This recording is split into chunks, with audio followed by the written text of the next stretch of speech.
Hello friends, मैं Vinod Kumar, assistant professor political science, Veer Bala Kalibai राजकीय कन्या महाविद्यालय डूंगरपुर।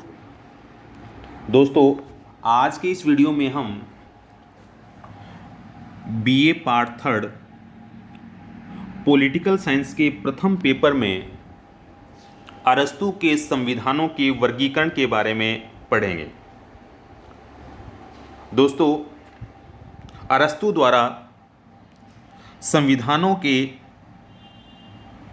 वर्गीकरण की जो अवधारणा दी गई है, वह अवधारणा राजनीतिक विज्ञान को कोई मौलिक देन नहीं है। अरस्तू ने प्लेटो द्वारा स्टेट्समैन में किए गए राज्यों के वर्गीकरण को ही अपनाया है। अरस्तू की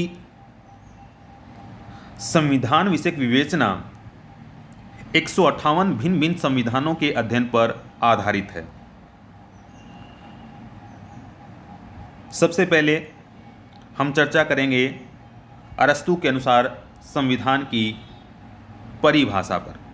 दोस्तों, अरस्तू ने संविधान की व्याख्या दो रूपों में की है। सबसे पहले वह कहता है कि राज्य के विभिन्न मनुष्यों के जीवन निर्वाह के विशेष नियमों का नाम ही संविधान है। क्या कहता है कि राज्य के विभिन्न मनुष्यों के जीवन निर्वाह के विशेष नियमों का नाम ही संविधान है। इस प्रकार संविधान एक जीवन पद्धति है, जीवन निर्वाह का एक विशेष मार्ग है।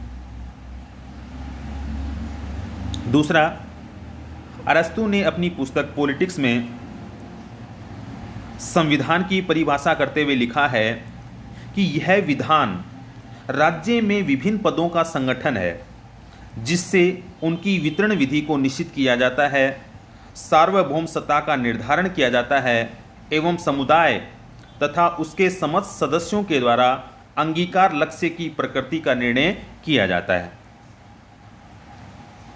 तो मित्रों, अरस्तू ने संविधान की व्याख्या दो रूपों में की है। पहली परिभाषा में अरस्तू संविधान के नैतिक रूप की ओर ध्यान आकर्षित करता है, वहीं दूसरी परिभाषा में वह संविधान के राजनीतिक स्वरूप की ओर संकेत करता है। दोस्तों, अरस्तू द्वारा प्रस्तुत संविधान की परिभाषाओं का विश्लेषण करने से निम्नलिखित बातें स्पष्ट होती हैं। नंबर 1, संविधान राज्य अथवा उनके पदों का संगठन है। नंबर 2, संविधान ही राज्य के पदों तथा उनके स्वरूप को निर्धारित करता है। नंबर 3, संविधान ही सर्वोच्च सत्ता को निश्चित करता है। नंबर 4, संविधान ही राज्य तथा लोगों के लक्ष्य को निश्चित करता है। और नंबर 5, संविधान राज्य का सार है। संविधान के आधार पर ही राज्यों का निर्माण अथवा अंत होता है। तो ये सारे की सारी बातें जो हैं वो अरस्तू द्वारा प्रस्तुत संविधान की परिभाषाओं का विश्लेषण करने से निकलती हैं, जो हमने पढ़ी हैं। आगे अपन चर्चा करते हैं अरस्तू के संविधानों के वर्गीकरण की। दोस्तों, सबसे पहले मैं आपको ये बता दूं कि संविधानों का सर्वप्रथम वैज्ञानिक वर्गीकरण जो है वो अरस्तू के द्वारा ही प्रस्तुत किया गया है। अरस्तू ने संविधानों का वर्गीकरण दो आधारों पर प्रस्तुत किया है। पहला आधार है संख्या का आधार और दूसरा है नैतिक आधार। मित्रों, संख्या के आधार का तात्पर्य है कि प्रभुत्व शक्ति का प्रयोग करने वाले व्यक्तियों की संख्या कितनी है, और नैतिक आधार का तात्पर्य है कि प्रभुत्व शक्ति का प्रयोग करने वाले व्यक्तियों का उद्देश्य क्या है, उनका उद्देश्य सार्वजनिक हित है या स्वार्थ सिद्धि। तो मित्रों, अरस्तू ने संविधानों का वर्गीकरण दो आधारों पर किया है, संख्या के आधार पर और नैतिक आधार पर। अरस्तू ने संख्या के आधार पर 3 भेद किए हैं: एक व्यक्ति का शासन, कुछ व्यक्तियों का शासन और अनेक व्यक्तियों का शासन। दूसरे आधार पर अरस्तू ने इन्हीं 3 शासन व्यवस्थाओं के दो रूपों, स्वाभाविक रूप और विकृत रूप का निरूपण किया है। अरस्तु के अनुसार शासन का वह रूप स्वाभाविक है जिसमें शासन सामान्य हितों को ध्यान में रखते हुए किया जाता है, और विकृत रूप वह है जिसमें शासक वर्ग केवल अपने हितों को ध्यान में रखता है। आगे एक तालिका के माध्यम से हम अरस्तु के संविधानों के वर्गीकरण को समझने का प्रयास करेंगे। दोस्तों, मैंने आपको बताया है कि अरस्तु ने संविधानों का वर्गीकरण दो आधारों पर किया है। प्रथम आधार संख्या के आधार पर और दूसरा आधार नैतिक आधार पर। तो पहला आधार संख्या के आधार पर और दूसरा आधार नैतिक आधार पर।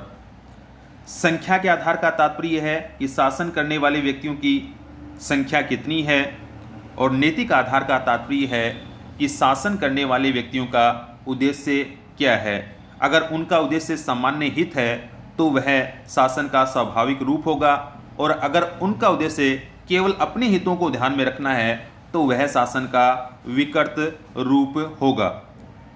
अब आगे अपन चर्चा करते हैं। अरस्तु के अनुसार एक व्यक्ति का शासन जब सामान्य हित में कार्य करता है तो उसे शासन का स्वाभाविक रूप राजतंत्र कहा जा सकता है। लेकिन जब शासन केवल अपने हितों को दृष्टि में रखते हुए शासन शक्ति का प्रयोग करने लगता है तो वह निरंकुश तंत्र में बदल जाता है। किसमें बदल जाता है? निरंकुश तंत्र में बदल जाता है। यह शासन का विकृत रूप है। आगे देखिए, कुछ व्यक्तियों का शासन जब सामान्य हित में कार्य करता है तो वह शासन का स्वाभाविक रूप कुलीन तंत्र होता है। लेकिन जब वह केवल शासकों के हितों को ही दृष्टि में रखता है तो वह धनिक तंत्र में बदल जाता है, और यह अरस्तु के अनुसार शासन का विकृत रूप है। आगे अरस्तु कहता है कि अनेक व्यक्तियों का शासन जब सामान्य हित को दृष्टि में रखते हुए शासन कार्य करते हैं या शासन व्यवस्था का संचालन किया जाता है तो वह बहुतंत्र या संवैधानिक तंत्र कहलाता है। लेकिन जब इनका उद्देश्य केवल अपने हितों को ध्यान में रखना हो जाता है तो वह भीड़ तंत्र में बदल जाता है, और अरस्तु भीड़ तंत्र को शासन का विकृत रूप मानता है। तो मित्रों, आपने पढ़ा कि अरस्तु ने संविधानों का वर्गीकरण दो आधारों पर किया है, संख्या के आधार पर और नैतिक आधार पर। आगे अपन चर्चा करते हैं संविधानों में चक्रीय परिवर्तन। दोस्तों, अरस्तु का ये मानना है कि जिस प्रकार ऋतुएं बदलती हैं उसी प्रकार शासनों में भी परिवर्तन का चक्र चलता रहता है। राजनीतिक परिवर्तन का ये चक्र राजतंत्र से प्रारंभ होता है और क्रमशः निरंकुश तंत्र, कुलीन तंत्र, धनिक तंत्र, बहुतंत्र और भीड़ तंत्र में बदल जाता है, और उसके बाद अंत में फिर से राजतंत्र प्रारंभ हो जाता है। अरस्तु के अनुसार सबसे पहले राजतंत्र आता है, पर जब राजा जनहित से मुंह मोड़कर अपने स्वार्थ की सिद्धि में लिप्त हो जाता है तब राजतंत्र निरंकुश तंत्र में बदल जाता है। कुछ समय बाद निरंकुश शासन के अत्याचारों से पीड़ित होने के कारण कुछ अच्छे और योग्य व्यक्ति कुलीन तंत्र की स्थापना करते हैं। कुछ समय के उपरांत कुलीन तंत्र का भी पतन हो जाता है और उसका स्थान धनिक तंत्र ले लेता है। धनिक तंत्र अपने स्वार्थों की पूर्ति के लिए जनता का शोषण करता है। परिणाम स्वरूप धनिक तंत्र का स्थान जो है वो बहुतंत्र ले लेता है, और समय की गति के साथ बहुतंत्र का रूप भी दूषित हो चलता है और अव्यवस्था फैल जाती है। तो बहुतंत्र का स्थान जो है वो भीड़ तंत्र ले लेता है। भीड़ तंत्र एक प्रकार का अतिवादी लोकतंत्र है। अरस्तु के अनुसार यह संविधान का सबसे निम्नतम रूप है, निकृष्टतम रूप है। इस रूप को प्राप्त करने के बाद संविधान में फिर परिवर्तन होता है और राज्य का कोई वीर या सद्गुणी व्यक्ति अपनी सत्ता स्थापित करके कानून के शासन की स्थापना करता है। यह संविधान का राजतंत्र रूप होता है। तो ये अरस्तु ने संविधान में चक्रीय परिवर्तन बताया है, जिसमें सबसे पहले क्या आता है? राजतंत्र। और सबसे अंत में क्या आता है? भीड़ तंत्र। लेकिन भीड़ तंत्र के बाद पुनः क्या आ जाता है? राजतंत्र। तो ये आपने पढ़ा संविधान में चक्रीय परिवर्तन। आगे अपन चर्चा करते हैं अरस्तु के संविधानों के वर्गीकरण की आलोचना की। अरस्तु के वर्गीकरण की कई आधारों पर आलोचना की जाती है। उसमें पहला आधार है कि विद्वान ये मानते हैं कि ये जो वर्गीकरण है ये सरकारों का वर्गीकरण है, संविधानों का नहीं। अरस्तु के वर्गीकरण की आलोचना करते हुए डॉक्टर गार्नर ने इस बात पर बल दिया है कि अरस्तु राज्य और सरकार में भेद नहीं कर पाता, फलतः उसके द्वारा किया गया वर्गीकरण राज्यों का वर्गीकरण न होकर सरकारों का वर्गीकरण है। दूसरा, इसकी आलोचना की जाती है इसमें मौलिकता का अभाव है। दोस्तों, कुछ विद्वान ये मानते हैं कि अरस्तु ने जो संविधानों का वर्गीकरण किया है वह प्लेटो द्वारा स्टेट्समैन में किए गए राज्यों का वर्गीकरण ही है। तीसरी इसकी आलोचना की जाती है कि ये अवैज्ञानिक तथा संख्यावाचक वर्गीकरण है। अरस्तु ने संविधानों का वर्गीकरण वैज्ञानिक आधार पर नहीं किया है। अरस्तु ने संविधानों का वर्गीकरण संख्या के आधार पर किया है, जिससे विद्वान सहमत नहीं हैं। चौथी इसकी आलोचना ये की जाती है कि अरस्तु ने प्रजातंत्र को उचित स्थान नहीं दिया। अरस्तु ने अपने वर्गीकरण में प्रजातंत्र को उचित स्थान नहीं दिया है।